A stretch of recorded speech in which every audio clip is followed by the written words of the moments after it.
नमस्कार, सी न्यूज भारत में आप सभी का एक बार फिर से स्वागत है। उत्तर प्रदेश बुलेटिन में सबसे पहले बात होगी झांसी की, जहां पर गैर सरकारी मूंगफली खरीद केंद्र संचालकों की मनमानी, तानाशाही और सरकारी धन को मूंगफली खरीद के नाम पर हड़पने का कारोबार सरकार व गरीब किसानों पर भारी पड़ रहा है। देखिए, सरकारी गैर सरकारी मूंगफली खरीद केंद्र संचालकों की मनमानी, तानाशाही और सरकारी धन को मूंगफली खरीद के नाम पर हड़पने का कारोबार सरकार और गरीब किसानों पर भारी पड़ रहा है, जिससे वास्तविक किसान की मूंगफली उपज सरकारी खरीद केंद्रों पर नहीं हो पा रही।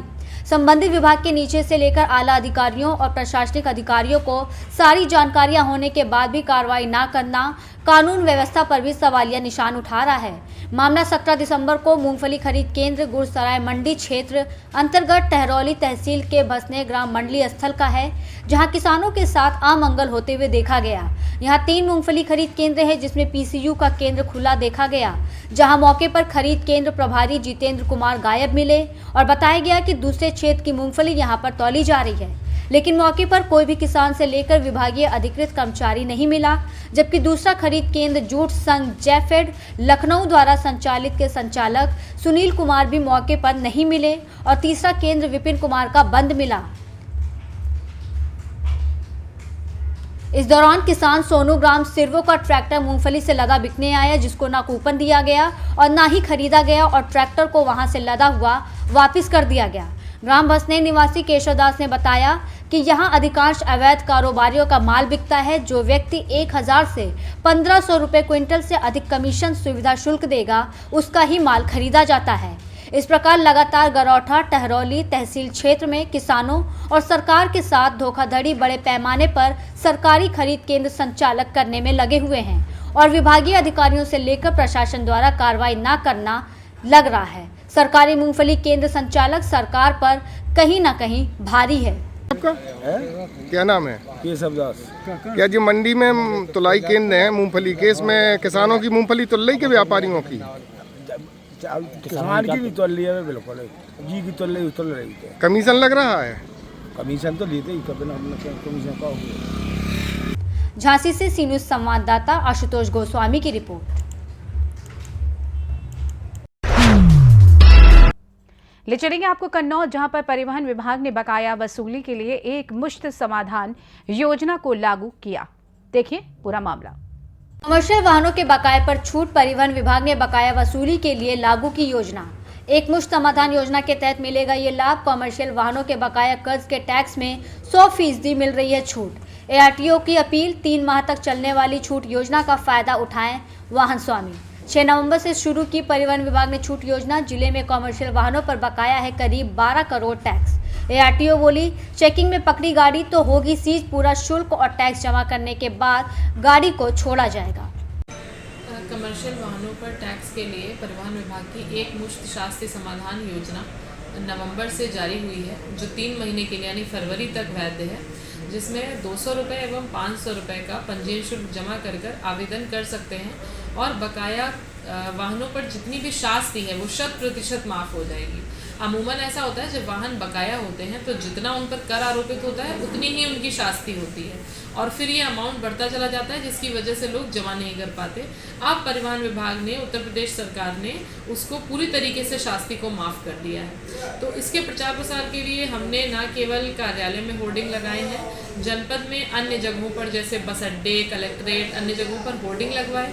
उसके अलावा हमने अमीनों के साथ बैठक करी कि जितने भी वाहनों की आरसी निकली हुई है उनको भी ये सूचना मिल जाए कि शास्ति माफ़ हो गई है, तो वो जमा करें।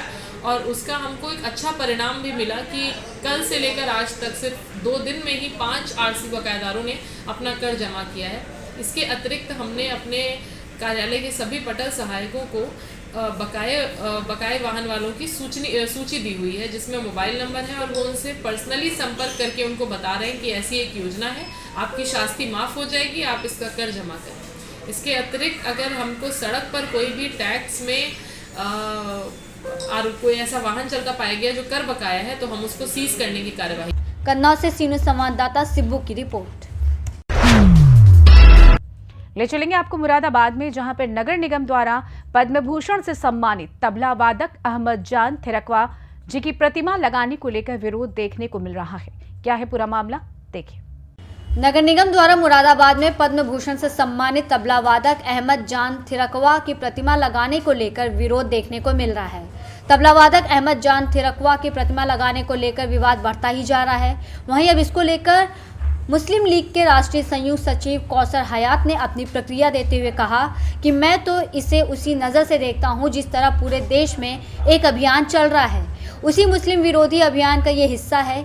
इसके साथ उन्होंने कहा इस तरह की मानसिकता के लोगों के खिलाफ 153A के मुकदमे दर्ज होने चाहिए। ऐसे लोगों से सख्ती से निपटा जाना चाहिए। देखिए, मैं तो इसे उसी नज़र से देखता हूं कि जिस तरह पूरे देश में एक अभियान चल रहा है, मुस्लिम विरोधी अभियान, उसी मुस्लिम विरोधी अभियान का ये हिस्सा है। इससे पहले करमकांठ रोड पर रामगंगा विहार में एक मुसलमान डॉक्टर ने मकान खरीदा था TDI सिटी में, उसका भी बहुत विरोध हुआ था और बिलाखिर उसे वो मकान छोड़ना पड़ा। इसी तरह अब ये क्या नाम एक मुसलमान और वो श्री दिया है, उसको भी ये लोग बर्दाश्त करने को तैयार नहीं है। एक ग्रुप है, खास ग्रुप है जो मुस्लिम विरोधी अभियान चलाए हुए है और मुसलमानों का विरोध करता है, मुसलमानों की कोई चीज बर्दाश्त नहीं करना चाहता। लेकिन इसमें इसका सबसे अफसोसनाक पहलू ये है कि इसमें प्रशासन और पुलिस का रवैया बड़ा नरम रहता है ऐसे लोगों के तय। मुरादाबाद से सी न्यूज़ संवाददाता मौशीन की रिपोर्ट। रुक करेंगे मुरादाबाद की ओर, जहां बिलारी राम रतन इंटर कॉलेज के मैदान में पशु आरोग्य मेले का आयोजन किया गया। देखिए रिपोर्ट विस्तार से। मुरादाबाद बिलारी राम रतन इंटर कॉलेज के मैदान में पशु आरोग्य मेले का आयोजन किया गया, जिसमें जिला पंचायत अध्यक्ष डॉक्टर शेफाली सिंह, नगरपालिका अध्यक्ष रघुराज सिंह यादव ने फीता काटकर गोवंश पशु का पूजन और दीप प्रज्वलित कर मेले का शुभारंभ किया। पशु आरोग्य मेले में किसानों के लिए कृषि संबंधित, पशु संबंधित, भेड़ पालन, मुर्गी पालन, मत्स्य पालन, बैंक से लोन संबंधी आदि की जानकारी दी गई। मेले में डॉक्टरों द्वारा 2530 पशुओं की बांझपन चिकित्सा, 115 पशुओं का कृत्रिम गर्भाधान, 125 पशुओं का बढ़ियाकरण, 3240 पशुओं का कृमिनाशक, 370 पशुओं का गर्भ परीक्षण आदि के साथ पशुओं की जांच और अल्ट्रासाउंड कर निःशुल्क दवाइयां बांटी गईं। इस दौरान मेले में भारी पुलिस बल तैनात रहा। मेले में फायर ब्रिगेड, जलपान, भोजन की भी उचित व्यवस्था की गई थी। इस दौरान मेले में अधिकारियों के भोजन करने के दौरान जेब कतरों ने 4 से 5 लोगों की जेबों पर हाथ साफ कर दिया और फरार हो गए। क्या चीजें रही है और किन किन लोगों के लिए क्या सुविधा? आज यहाँ बिलारी में पंडित दीनदयाल उपाध्याय वृहद पशु आरोग्य शिविर मेले का आयोजन है। पिछले 3 दिन से इसका रजिस्ट्रेशन चल रहा था, जिसमें 4448 के करीब रजिस्ट्रेशन हो चुके हैं और आज में ही सुबह से अब तक 963 रजिस्ट्रेशन हो चुके हैं। पशुओं के जो उपचार घर पे हो सकते थे, वो तो पिछले 3 दिनों से घर पे ही सारे उपचार हो रहे थे। जो ज्यादा असाध्य रोग हैं, इनफर्टिलिटी का इशू है, बांझपन का इशू है, ट्यूब ब्लॉकेज का इशू है, या पायोमेट्रा, हाइड्रोमेट्रा, इस टाइप के डिजीजेस होती हैं गर्भाशय की, या सिस्ट हो जाती है, इस तरीके की, इनके लिए अल्ट्रासाउंड की फैसिलिटी अवेलेबल है यहाँ पे। और मेरा नाम राजू यादव। राजू जी कहाँ से आए थे आप? जी सर, मैं आया था चौधरपुर से। अच्छा, यहाँ बिलारी आए हैं, किस लिए आए थे आप? सर, यहाँ पशु पालन का मेला लगा था, डॉक्टर वगैरह आए थे, उनके पशु के लिए दवाई लेने लिए आए थे जी। फिर क्या घटना हुई आपके साथ? उसके बाद थोड़ी देर अंदर को गए थे, बोले थे डॉक्टर साहब को चलो नाश्ता करने चलना अंदर। नाश्ता के लिए गए थे, तो हम नाश्ता करने के समय हमारे 3032 रुपये हमारे जेब में रखे थे, वो निकाल लिए थे किसी ने। अच्छा, आपकी जेब काट ली? जी सर, जेब काट लिया। आपने कोई शिकायत करी है? अभी शिकायत पुलिस थी, वहीं पर पुलिस वाले देख रहे थे, कुछ ने कुछ नहीं कहा था। तो कितने लोग ऐसे हैं जिनके साथ घटना हुई? जिन करीब 6-7 लोग हो चुके हैं, इनके साथ में ऐसी घटना हो चुकी है। मुरादाबाद से सी न्यूज़ संवाददाता राजकुमार कश्यप की रिपोर्ट। फिलहाल इस खास बुलेटिन में बस इतना ही। देश दुनिया की तमाम बड़ी खबरों को जानने के लिए जुड़े रहें सी न्यूज़ भारत के साथ। हर खबर आपके साथ, आपके हाथ।